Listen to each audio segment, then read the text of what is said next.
Hi guys, welcome to my channel. This week I decided to go on ahead and do a motherhood video. Viola just turned 2 on July 27th, and I wanted to recap the last couple of years of her life from infancy to now.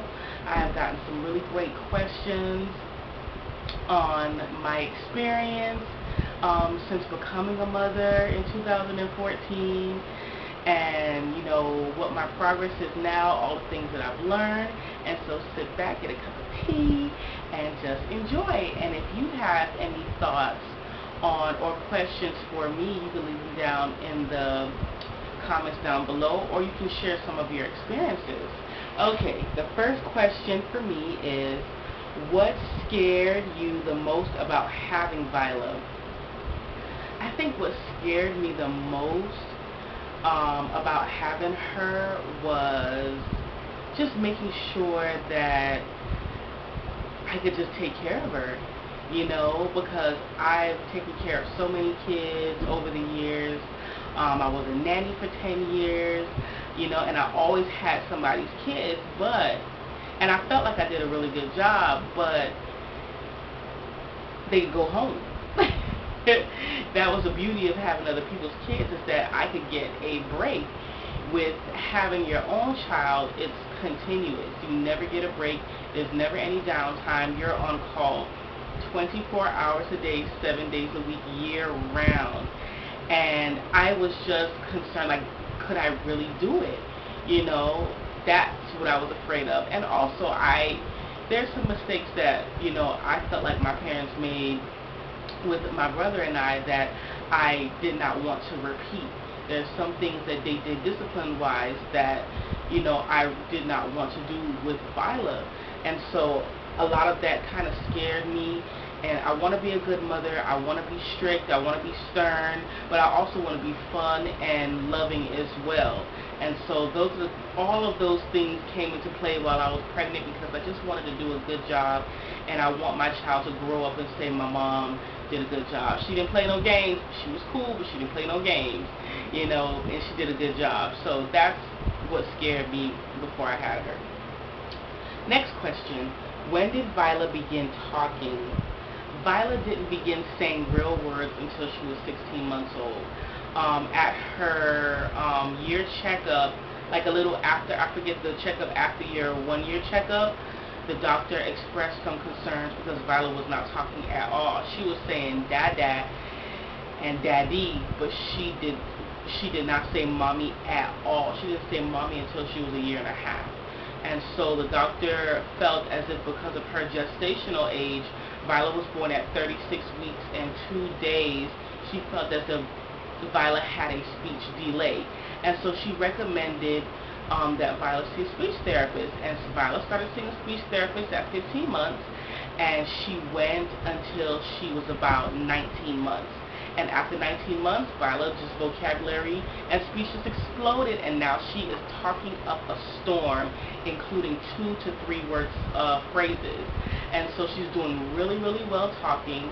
And so yeah, and I feel like once she starts school, she'll be talking even more, especially when she gets around other little children and they, talk back and forth. That's when her language will really start to expand. So yeah, 16 months.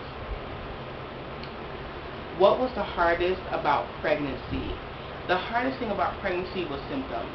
I was sick from the day I found out until I was pushing Viola out. Not to mention, I had so many weird illnesses and sicknesses. It was just so ridiculous. I had the spitting. If you guys have watched me from when I was pregnant with Viola, I used to have like overproduction of saliva, so I used to have carry on the spit cup, and I had to spit in the cup all the time. It was so annoying. And then I developed something called PUPS. It's like pregnancy chicken pox, and I had these bumps all over my arms and my legs that itched like crazy, and I used to have to take a bath every 3 hours and rub myself in calamine lotion, not even to mention the hyperemesis gravidarum, which is just a fancy phrase or fancy 2 words just to say horrible morning sickness. I had the worst morning sickness of just, it was horrible, it was terrible. I was dry heaving while I was pushing. That's how horrible it was. But once I had her, everything just went away. Oh, and I had a dairy allergy. No dairy at all. And so it was a very, very difficult pregnancy. And I only gained 16 pounds throughout the whole pregnancy because I was so sick. So yeah, that was the hardest part of pregnancy. How is Viola not a picky eater? Well, I know a lot of people may disagree with this. Well, I started Viola on puree baby food at 2 months old. I would put it in her bottle. I would give her, I gave her the nasty stuff first. The green peas, string beans, carrots, all vegetables, spinach, everything. I gave her all those things in her bottle, and because of doing that and starting her off with veggies first, she developed a taste for it. And so now at 2 years old, Viola pretty much eats anything. Now she has changed with the veggies. Now it's like she won't eat the veggies by themselves. I have to mince them, chop them up, and put it in her rice, and she'll eat it with no problem. And so that's just pretty much what's going on now. But other than that, she has her likes and dislikes like anybody would have. She's not a big fan of mashed potatoes, but she'll eat a little bit of it. But she is a big fan of rice. She loves any type of rice you fix. And so, and plus she's not really the biggest meat eater, which is normal for children her age not to be real big meat eaters.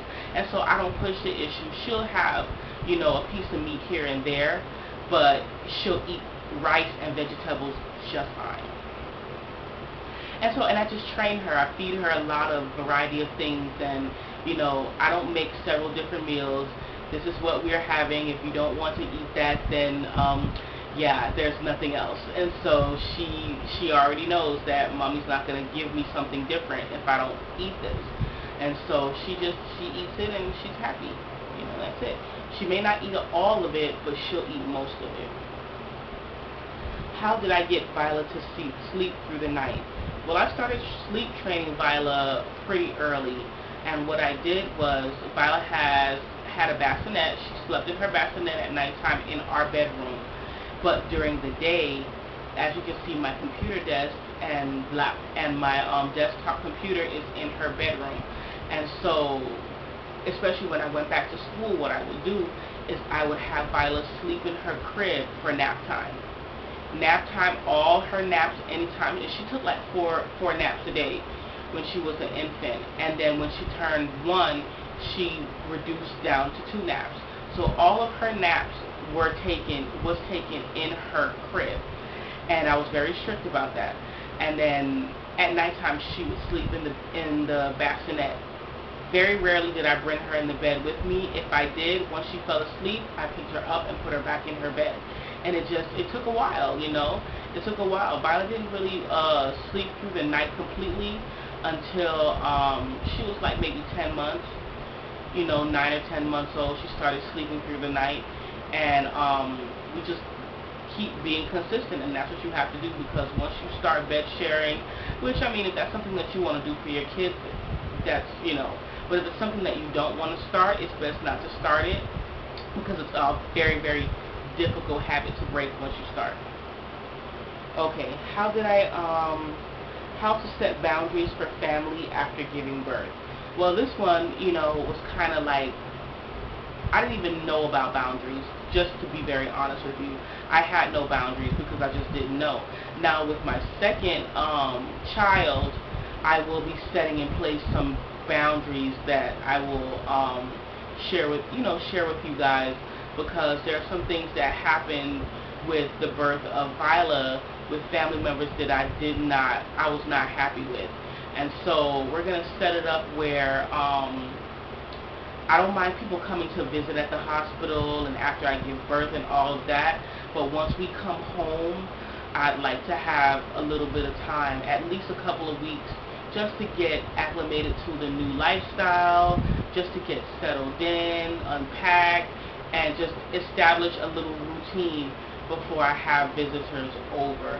Because we left the hospital and went after Viola was discharged, because Viola was in the NICU for 9 days after she was born. I was discharged after about 3 or 4 days, and then Viola was discharged on the 9th day of her life. And we went from the hospital after being newly discharged, and we drove to my mother-in-law's house.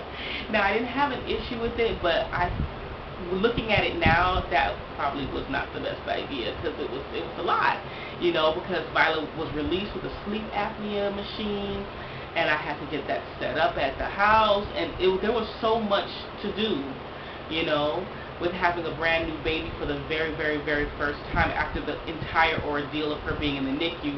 I didn't need to be going to nobody's house at that time, but, my husband was like, oh, my mom wants to see the baby, blah, blah, blah, and so, I let that happen. But in the future, that won't be happening. I'm going to go straight home, get, organized and set up, and then if people want to come visit after a couple of weeks, they're welcome to.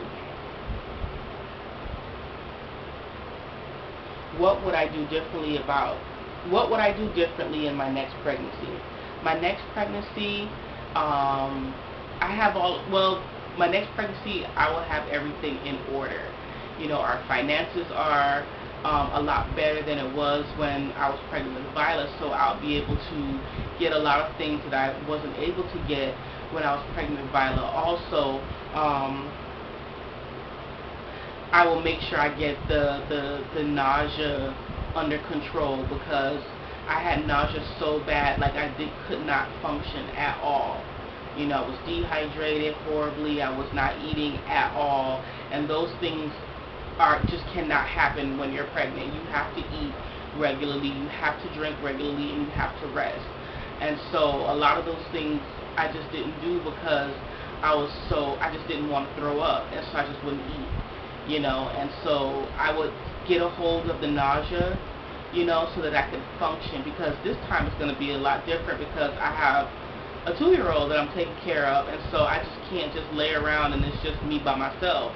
I have another person that's depending on me to take care of them. So that is, I'll be a lot better, with the pregnancy next time. I don't know, I may not have as much nausea, it may be completely different, I don't know. Every pregnancy, from what I was told, every pregnancy is different, but that is one of the major things I would do, because when I was pregnant with Viola, I was so scared to take nausea medicine.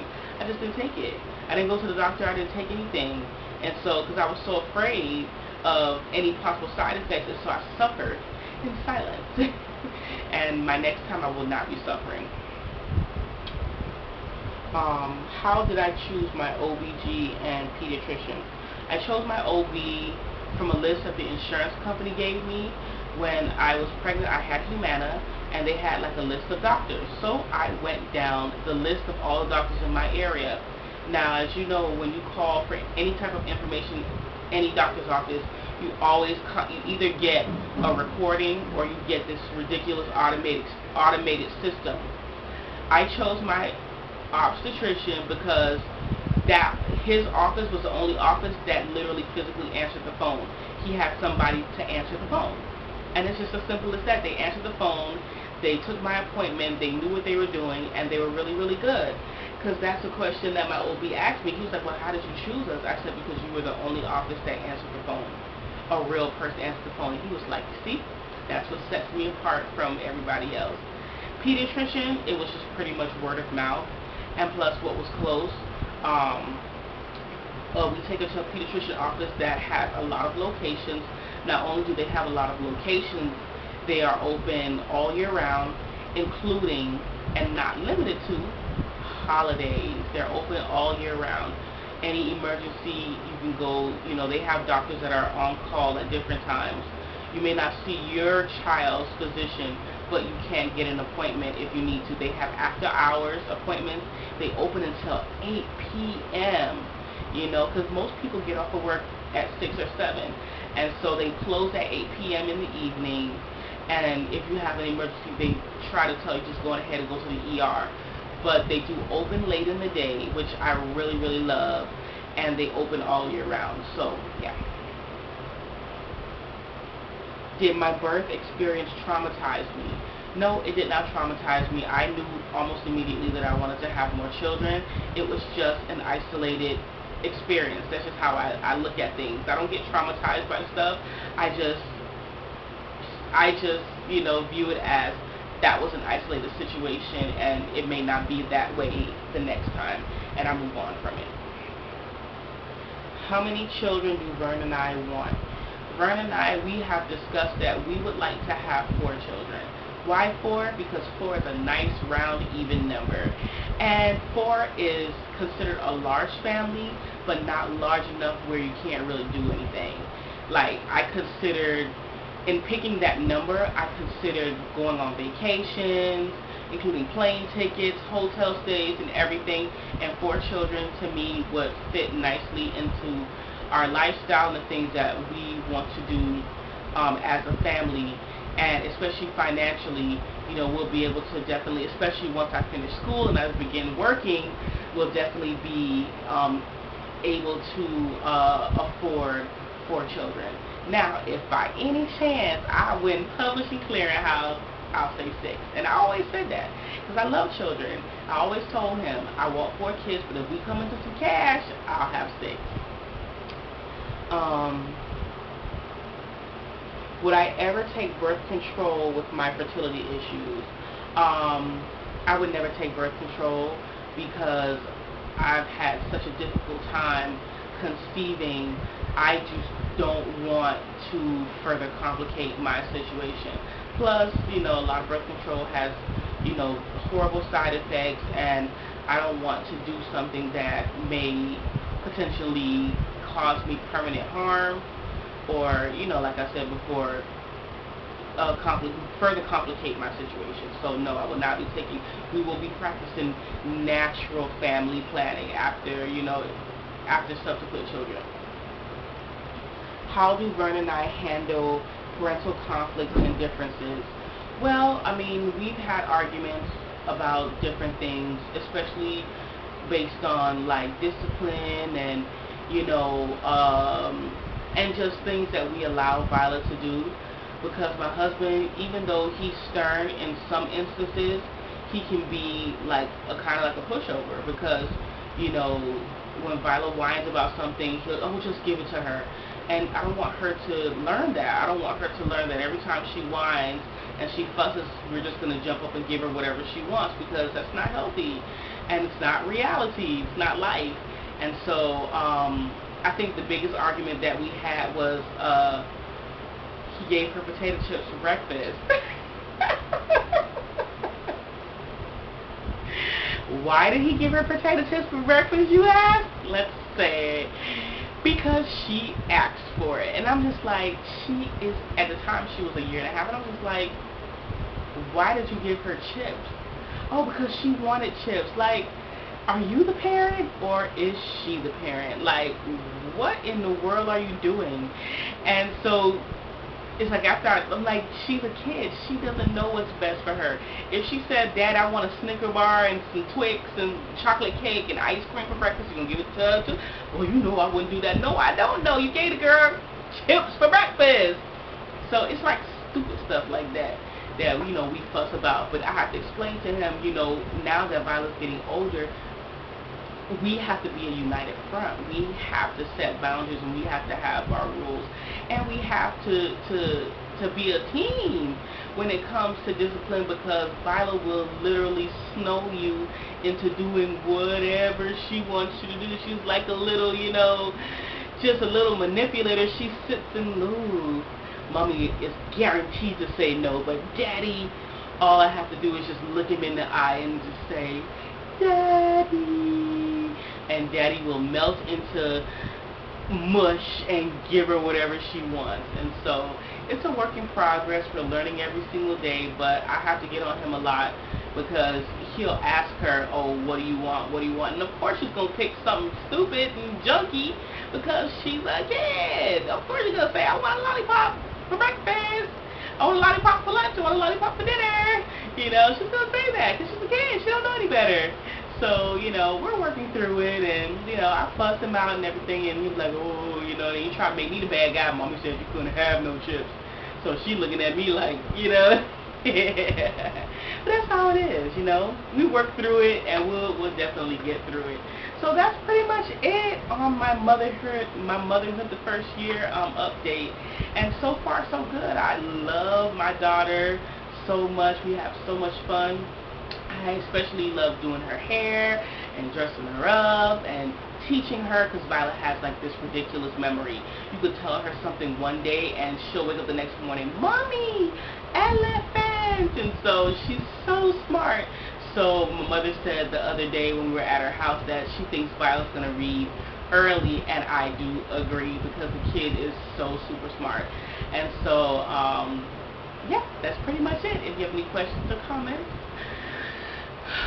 leave them down below. If you like this video, give it a thumbs up. Please subscribe. It's free. And I will talk to you guys in my next vlog. Bye.